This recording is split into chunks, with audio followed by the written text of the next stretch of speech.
Okay, so here's my sync image. I'm just going to right click and say open with Photoshop.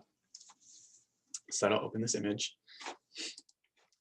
Sometimes when you do it this way, it'll bring this image in as a locked, and like once you try to edit it, it's gonna like yell at you and be like, oh, it's the background layer. So you just convert to a normal layer, whoops, that way. And now I can kind of like mess around with it, move it, erase it, other things like that. So the first thing that I want to do is get rid of some of this superfluous information. We talked a lot about, especially when you're photographing models or things like that, anything relating to like site context, you want to control what information you're giving. So in this case, I don't really care about this like terrible green fake brick that I was going to try to put as a backsplash, but then never have. And I also don't care about this like lower cabinet that's just like superfluous information to me. So what I can do, I know we have all different experiences with Photoshop, so I'll try to go through this efficiently but thoroughly. So there's two different ways I can get rid of this information. The first is by using the eraser tool, which looks like an eraser. I'm pretty sure the shortcut is E. Yes, the shortcut is E. So I can just click and drag and erase it that way. That kind of scares me from experience. I almost never want to delete information permanently. I always want to be able to reverse what I'm doing, and obviously I can do what I'm doing and just undo. But that only goes so far. You can only undo so much. So if I get to the end of this and I decide, oh my gosh, actually I want part of that wall back in, I most likely will not be able to. So I'm going to use something that's called a mask, which is this little icon down in the bottom right-hand corner of my screen.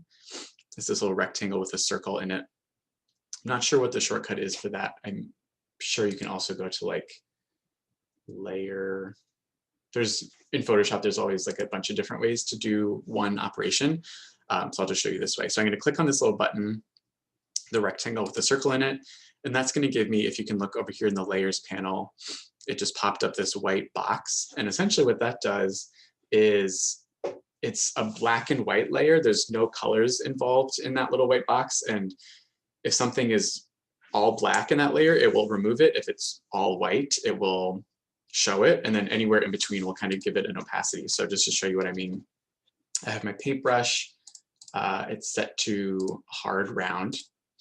Oops, let me get rid of this. Too many windows. And then once I start painting with this, it starts to disable the image in that area. It's not erasing it. You can see down here, it's kind of giving me a preview. Like if I draw an X, you can see that X. So it's giving me a preview of what is showing and what's not showing. So for example, if I were to if I were to mask this off and then go through the whole project, do a bunch of stuff, and then I went like, oh my gosh, I want to see more of that brick, I can now paint in with white, and that is still there. So this is called, I think it's called non-destructive editing. There might be other terms for it, but essentially it means that you're not permanently getting rid of any information. So what I'm doing right now is just using that mask layer and my lasso tool.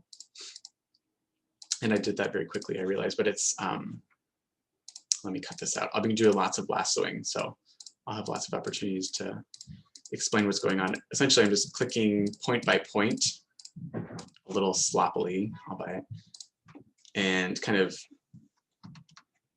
making a selection area. Then I'll go to my brush tool by pressing B, and then I'll make sure I have black, so it's on the hiding. And there we go. And I'm going to hit deselect or Control D, Option D if you're on an Apple computer or Mac. So now we have that portion cut out or invisible, not shown, erased, whatever you want. But I can also now disable this, and then boom, there it is. Disable the layer mask, or I can re-enable it to force it to hide that section. So I can do the same thing for this bottom cabinet. And the look I'm going for essentially is what I show here. You can see that I didn't cut out all the wall, it looks like, but I cut out definitely this cabinet area below. So that's essentially what I'm trying to mimic. So again, this is my lasso tool over on the left-hand side. I don't know why it's not showing me. Usually it has a little pop-up with the name and the shortcut. I think it's L. Yeah, L is the shortcut for lasso. And most of these tools you can, oops, you can right click and there's other options. So I'm using the polygonal lasso tool. There's also a regular lasso tool. There's also magnetic. They both do different things. I think the best way to learn is just by playing, just to see what they do. I can briefly explain. So the lasso tool, you click and hold, and that instead of clicking, move, clicking, move, clicking, you can just click and drag, and that'll give you a shape like that. I find that hard to control. Like it's very unlikely that I'll be able to just with a steady hand kind of follow any sort of contour. So almost never use that one. Sometimes I use the magnetic lasso tool. I'll show you guys that one too. That one's cool. It uses Photoshop's algorithms to kind of self-identify where boundaries might be. So it works really well where there's like a clear delineation between one object and another. So for example, this countertop and the black cabinet below, it's probably going to be able to pick this up pretty well. So I'm just clicking, dragging, and you can see I can like get a little bit, okay, it didn't work there. I can get a little bit off and it'll still identify that border for me. So it's kind of like an automatic selection tool, but it does have limitations since it is automatic. You can see if I try to like, it's just going to create kind of like this wonky selection box. So you can see sometimes it works better than others for sure. I often use the polygonal lasso tool because I can, for example, for this one, it's pretty quick, easy. One click, click, click, click, click, click.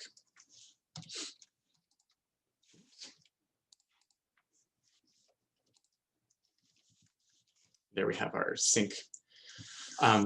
Any questions so far?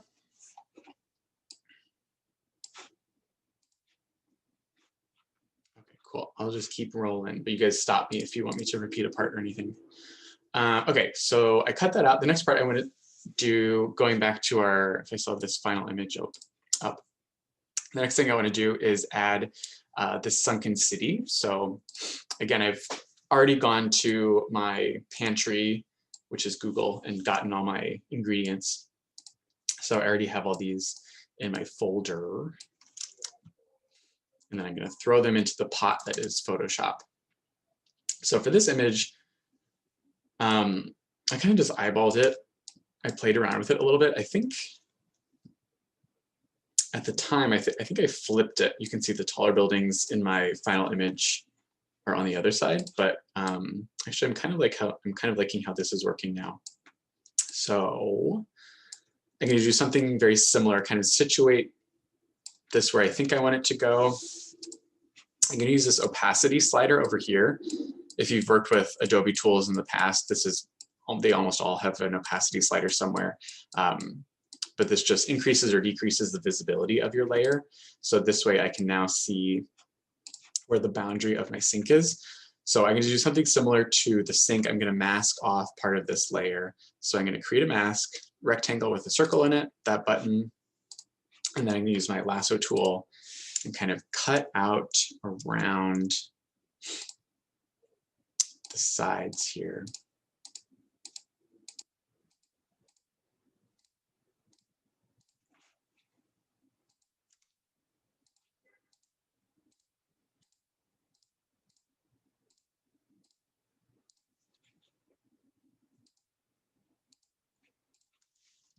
Okay. So now I've made my little selection shape. I'm going to go to, instead of using my brush, I'll use my paint bucket this time, which is also on the left side. If you right click it, there's also a gradient tool and a 3D material drop tool. I've never used that 3D material drop tool, but this is pretty self-explanatory. It's just going to paint the whole section with the color that you have selected. In this case, it's black because I'm masking off to hide that portion of the image. So now I can go back to my full opacity. So now I can see the city is like contained within the sink. And the next thing I would have to do is to cut out some of the buildings towards the back. So in my final image, I've kind of created this like faux skyline, because if it's contained in the sink, eventually the buildings have to stop. And so I'm kind of at this point deciding which buildings I want to include in my sink, which is a sentence that I never thought I would say. So I'm just going to take my polygonal lasso tool again, And I'll do this kind of quickly and sloppily, but I hope you guys get the idea. I'm just kind of going around some of these buildings, trying to get a variety of height and width and different types of buildings, just for visual variety. It's probably kind of hard to tell what I'm doing over Zoom, but I'm essentially just isolating or cutting out a portion of this background.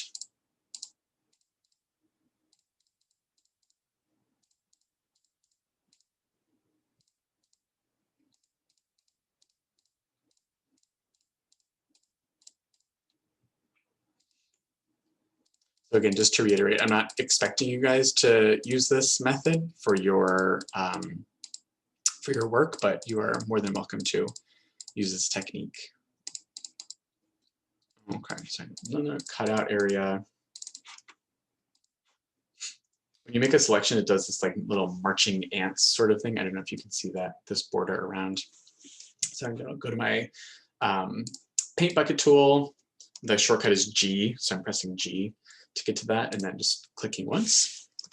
There we go, have a nice little city. So you can see I have some little overflow I need to clean up, so I'll just kind of do a little bit more cutting over here. That's gone. Okay, cool, that looks good to me.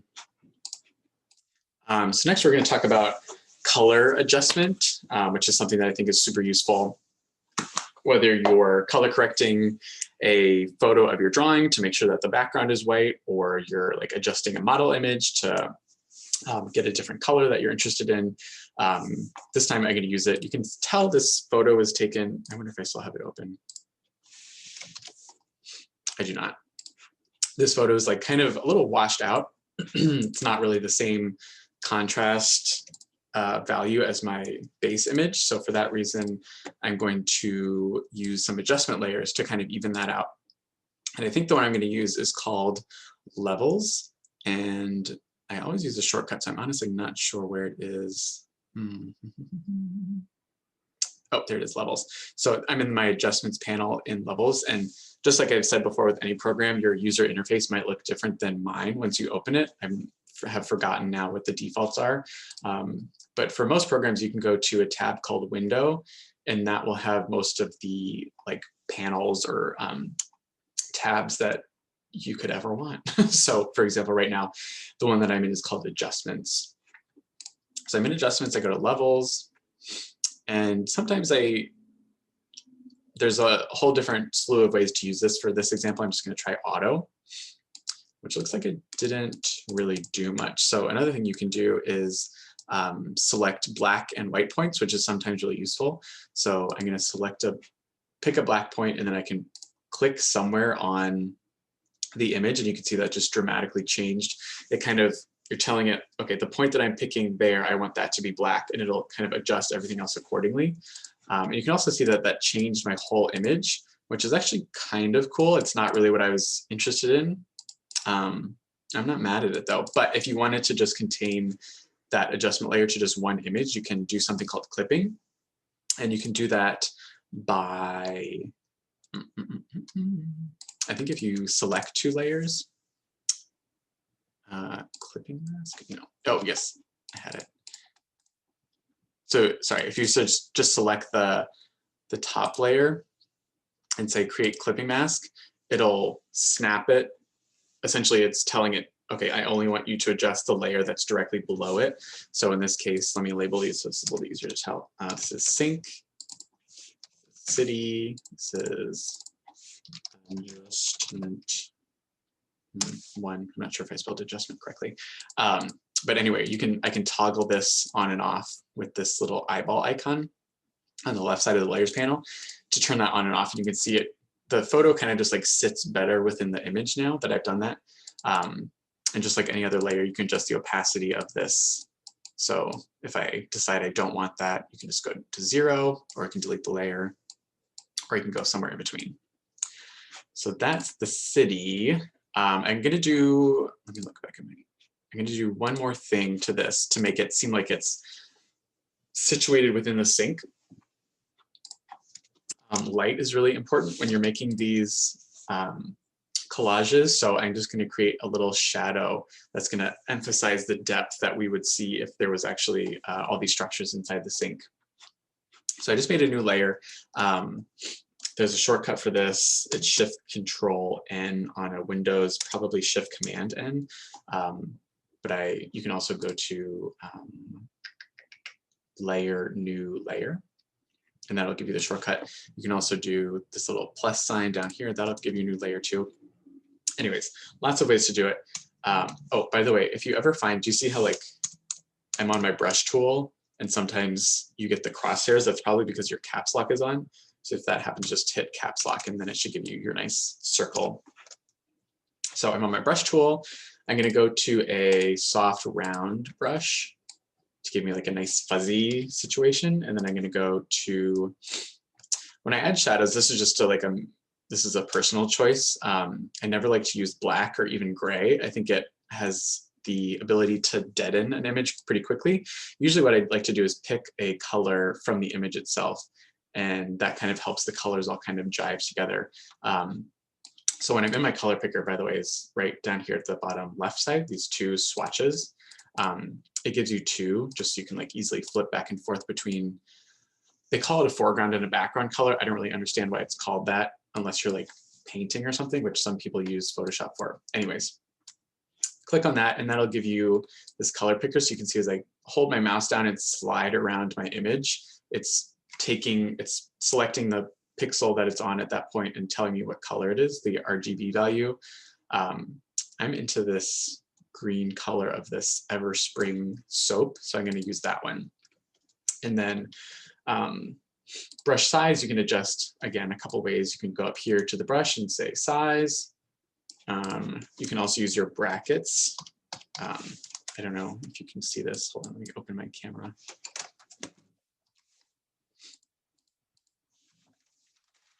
It's, this is so stupid. It's these buttons right here. They might be different on your computer, but anyways, that's what I use. That's a shortcut for increasing or decreasing your brush size. So, for example, I can just press these buttons and make it super big. I'm going to go with like something like that. And then start painting in a little shadow. And you'll be like, oh my gosh, this is crazy. I know. Just wait. So then what I can do, just how I clipped the adjustment layer, I can also clip this. So again, I'm going to right click, say clipping mask, boom, clips it right to that city image that we have. There's also a shortcut for this on a Windows computer. I'm just holding down my Alt key. Not sure what it would be for a Mac. It might be the little like Apple icon. I'm not sure. Okay, so that's that. And now what I can do is play with the blending mode. This is something that I think I mentioned before. I forget what tutorial, but it was definitely earlier in the class. Some of these I know exactly what they do because I use them so often, and some of them I have no idea. But essentially, there's like, I don't know, what is this, like 20 or 25 different ways that Photoshop tells the layers to interact. And so typically what I do is just click on one, and then you can see this window still highlighted, so then I'll just use my arrow keys to cycle through until it does something that I like. So for this one example, I know that I probably want to use multiply. They are divided into sections. So for example, darken through darker color are typically all going to make things darker. Lighten through lighter color are going to make things lighter. And then overlay through hard mix does something else, I'm not really sure. Difference through divide kind of has like this inversion effect. And then hue, saturation, color, and luminosity essentially turn that layer into an adjustment layer. So I'm going to use multiply. That's too dark for me, so I'm going to take the opacity, bring it way down. And the cool thing about having different layers is that you can move things independently. So now I can take this and like move, rotate it, scale it, you know, whatever you want. For some reason, let me look back at my, I think the green is too much. I'm going to desaturate that a little bit. Maybe I'll pick a different color. I'm going to pick this like blue of a skyscraper. And instead of redoing this, I can actually just click on this button, which locks the transparency, which is going to be hard to tell you what it does. Let me turn this back to normal here. So this is the layer, that shading layer unclipped, unmultiplied, but I'm gonna transparency lock it.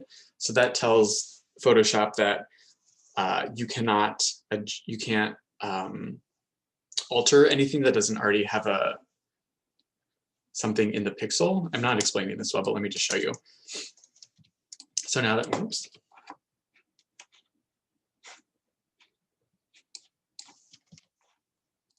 Wrong color. So now that I have this transparency locked, I can essentially like draw paint on that layer, but you can see anywhere where there's not already information, it's not letting me draw outside that boundary. So it's another way to kind of like contain your work or kind of your actions. So like I said, I'm just going to pick this other darker color, and then I'm just going to paint this whole thing a different color, which I think will kind of jive better. And then I'll reclip that to our city. I'm just holding down the Alt button and kind of hovering between these two layers. You can see my cursor over here is changing to this like box that's like chunk chunk with like an arrow. So there we go, much better. So I'll go to multiply, decrease the opacity again. Okay, I'm into that. All right, so I'm gonna speed through this. I'm gonna add a Golden Gate Bridge, or a bridge. This one happens to be the Golden Gate. To save time, I already have it clipped and trimmed, so I'm just going to pull that from this image, or this file, I should say.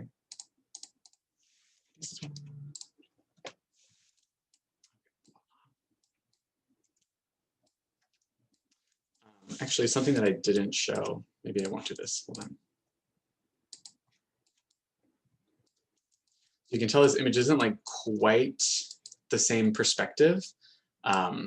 So what you can do is there's this whole slew of tools in the edit transform section. And there's scale, rotate, skew, distort, perspective, warp.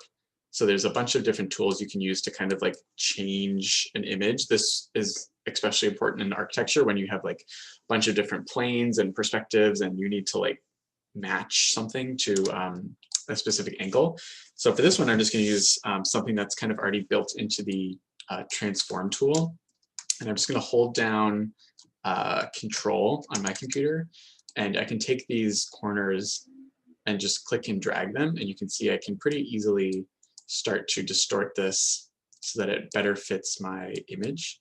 And actually, before I'm going to do this, I'll decrease the opacity so I can see what's underneath. And then again, just holding down Control and clicking on these corners.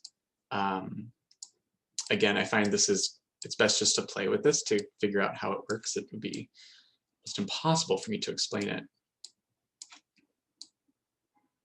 But essentially, I'm just kind of like using my intuition, just eyeballing, trying to line up the angles of the sink with the angles of this bridge so that when I hit enter, it feels like it belongs more. So now I am going to cheat and use my pre-baked version.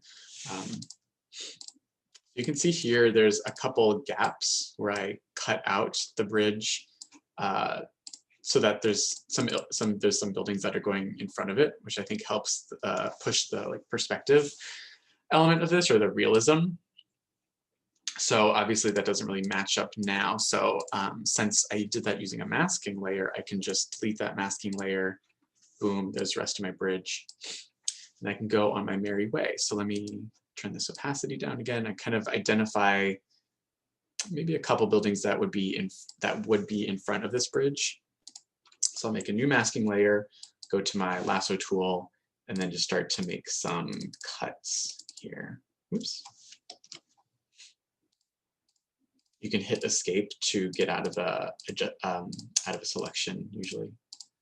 This looks like it's coming in front, like that. Use my paint bucket to fill that in. There we go, now the building's coming in front of it. Looks like that might be the only one, so I'll just have a couple over there. Another cool thing that I did was cut out in between, you can tell it's kind of sloppy, but I cut out in between all these like tiny little supports of the bridge. And I'll show you how to do that. Let me just open the bridge file itself. So for the main body, I just kind of use my lasso tool, kind of cut around it like this. I'll do this quickly so it's not going to be very neat.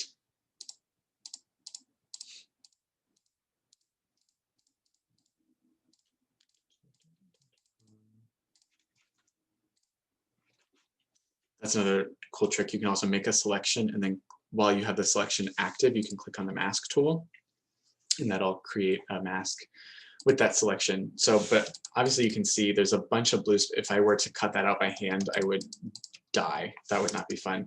So what you can do is use this magic wand tool. It's right under the lasso tool. And again, a couple different options there. I'll just focus on the magic wand tool.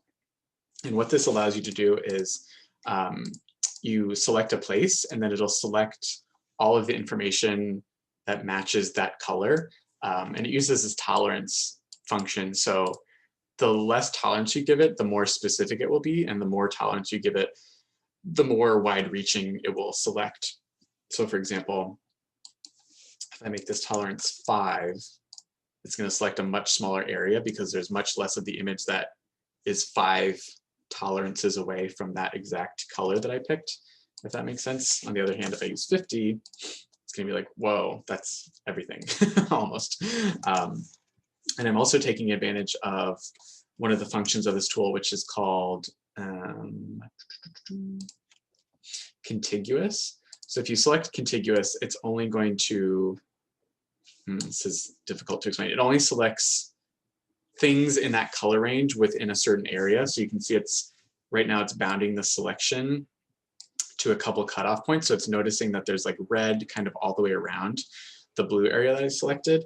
But if I want my selection to pertain to the entire image, I can deselect contiguous, and then it'll just select everything in the whole image that kind of holds that same color range. So now I can go in and paint off my mask. Maybe I'll hit it over here once, make my tolerance a little bit lower. Again, I think the best way to get this cemented in your brain is just to play with it. So there we go. So that's how I kind of erased a lot of that image without having to take 12 hours to do it. Okay, so there's my bridge. I cut it out to some buildings. If you wanted to get fancy, you could do that same shading thing that we did with the buildings and kind of add some darker areas down here to kind of show that it's like disappearing down into the building. So I'll clip that to the bridge. It's probably not going to be very noticeable. It makes a little bit of a difference. You'd be surprised with a pretty small amount of simple moves, you can pretty quickly trick the eye, especially if the eye is not looking for very long. So there's lots of little tips and tricks. Some of them I'm pointing out to you now. Okay, so there's the bridge. What else do we have? We have some clouds, we have some ants. So I'll just go through these pretty quickly. I'm running short on time. I want to make sure we have enough time to do desk crits. You can see this cloud image has pretty abundant watermarks on it. And you might ask, is this illegal to use that? The simple answer is probably, but you're not making any money off of this work. And it's not like you're publishing it anywhere broadly. So for the most part, I say it's fine. We're also going to be editing it and distorting it so much that you will not be able to see those watermarks. So what I'm doing now is just erasing so that we don't have any like harsh lines anywhere. I could be using, a mask for this, for sure. I'm just going to kind of try to make some little interesting cloudscape here. Okay, scale that down a bunch.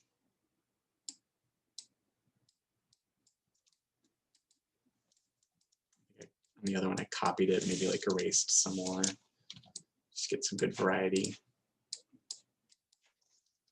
I'm going to combine these layers, so I'm working with them as one, which you can do by selecting them both, holding Shift down and clicking them both, right-clicking and say merge layers, and that'll just turn them into one layer.